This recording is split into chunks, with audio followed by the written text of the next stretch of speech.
നമ്മൾ ആദ്യത്തെ രണ്ട് ഇമേജിൽ കണ്ടത് സിംഗിൾ ക്യാൻഡിലിനെ പറ്റിയുള്ള കാര്യങ്ങളാണ്. ഇനിയിപ്പോൾ നമ്മൾ ഇപ്പിട്ടിരിക്കുന്ന ഈ മൂന്നാമത്തെ ഇമേജിൽ ക്യാൻഡിലിൻ്റെ കോമ്പിനേഷൻ വെച്ചിട്ട് നമുക്ക് പല കാര്യങ്ങൾ തീരുമാനമെടുക്കാൻ പറ്റും. അത് ഞാൻ പറഞ്ഞില്ല, ഒരു ക്യാൻഡിൽ വെച്ചിട്ടുള്ള തീരുമാനങ്ങൾ, അത് പ്രൈസ് മേളിലേക്കാണോ താഴത്തേക്കാണോ പോകുന്നത്, പിന്നെ അതിൻ്റെ പ്രഷർ എവിടെ നിന്നാണെന്നുള്ളത് മനസ്സിലാക്കാൻ വേണ്ടിയിട്ടുള്ള അതിൻ്റെ വിഗ്, അങ്ങനെ ഓരോ കാര്യങ്ങൾ. അപ്പോൾ ഇവിടെ നമ്മൾ രണ്ട് ക്യാൻഡിലിൻ്റെ കോമ്പിനേഷനും പിന്നെ മൂന്ന് ക്യാൻഡിലിൻ്റെ കോമ്പിനേഷൻ വെച്ചിട്ട് നമുക്ക് കുറേ തീരുമാനങ്ങൾ എടുക്കാൻ പറ്റും. ഇതിൻ്റെ പേരുകളുടെ പ്രാധാന്യം നമ്മൾ നോക്കണ്ട, പേരുകളൊന്നും കണ്ട് അത് പഠിച്ച് മനസ്സിലാക്കി പേടിക്കേണ്ട ആവശ്യമൊന്നുമില്ല. നമുക്ക് ആ ക്യാൻഡിൽ കാണുമ്പോൾ അതിൻ്റെ ഉപയോഗം എന്താണെന്ന് മനസ്സിലാക്കിയാൽ മതി. പ്രൈസ് എങ്ങോട്ട് പോകുന്നു, ഇങ്ങനെ ഒരു ഇത് വന്നാൽ എന്ന് മാത്രം നമ്മൾ മനസ്സിലാക്കാൻ ശ്രമിച്ചാൽ മതി. ഇതെല്ലാം ഞാൻ ആ തന്ന 23 വീഡിയോയിൽ പലതിലും ഇത് പ്രതിപാദിക്കുന്നുണ്ട്. അപ്പോൾ അത് കുറച്ചും കൂടി ഗ്രാഫിക്സും കളറും മൂവ്മെൻ്റൊക്കെ ഉള്ളത് ആകുമ്പോൾ നിങ്ങൾക്ക് മനസ്സിലാക്കാൻ പറ്റും. പക്ഷേ ഇതാണ് ഈ പറഞ്ഞതാണ് അതിൻ്റെ മെയിൻ ബേസ് കണ്ടൻറ്റ്. അത് പല രീതിയിലും വലിച്ചു നീട്ടിയും കുറേ കളറും ഗ്രാഫിക്സൊക്കെ മ്യൂസിക്കൊക്കെ തന്നിട്ട് പറഞ്ഞിരിക്കുന്നു എന്ന് മാത്രമേ ഉള്ളൂ.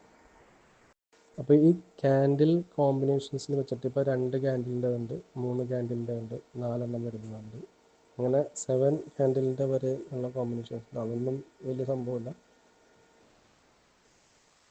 ഇത്രയും കാര്യങ്ങൾ ഇമേജും ഓഡിയോസും കണ്ട് കേട്ട് മനസ്സിലാക്കിയിട്ടുണ്ടെങ്കിൽ ഇനി നിങ്ങൾ ചെയ്യേണ്ടത് ഏതെങ്കിലും ചാർട്ടുകൾ കണ്ടിട്ട് ഇതേപോലെ പാറ്റേൺസ്, സിംഗിൾ ക്യാൻഡിലുകൾ, അതിൻ്റെ സൈസ് എന്താണെന്നും അങ്ങനത്തെ കാര്യങ്ങളൊക്കെ നോക്കി മനസ്സിലാക്കാൻ ശ്രമിക്കുക. എത്രയും കൂടുതൽ ചാർട്ട് കാണുന്നു അത്രയും കാര്യങ്ങൾ മനസ്സിലാവും. അത്രയും സമയം ഇതിനുവേണ്ടി ഇൻവെസ്റ്റ് ചെയ്യുന്നു അത്രയും കാര്യങ്ങൾ, അറിവുകൾ നേടാൻ പറ്റും. നമുക്ക് അത് ഉറപ്പായിട്ടും മനസ്സിലാക്കി കഴിഞ്ഞാൽ കുറേ പ്രൈസ് മൂവ്മെൻറ്റ്സ് മറ്റാരോടും ചോദിക്കാതെ തന്നെ നമുക്കത് മനസ്സിലാക്കിയെടുക്കാൻ പറ്റും. അപ്പോൾ പറ്റാവുന്ന അത്രയും ചാർട്ടുകൾ കാണുക, ടൈം ഫ്രെയിംസ് മാറ്റി നോക്കിക്കഴിഞ്ഞാൽ അങ്ങനെ കാണാം.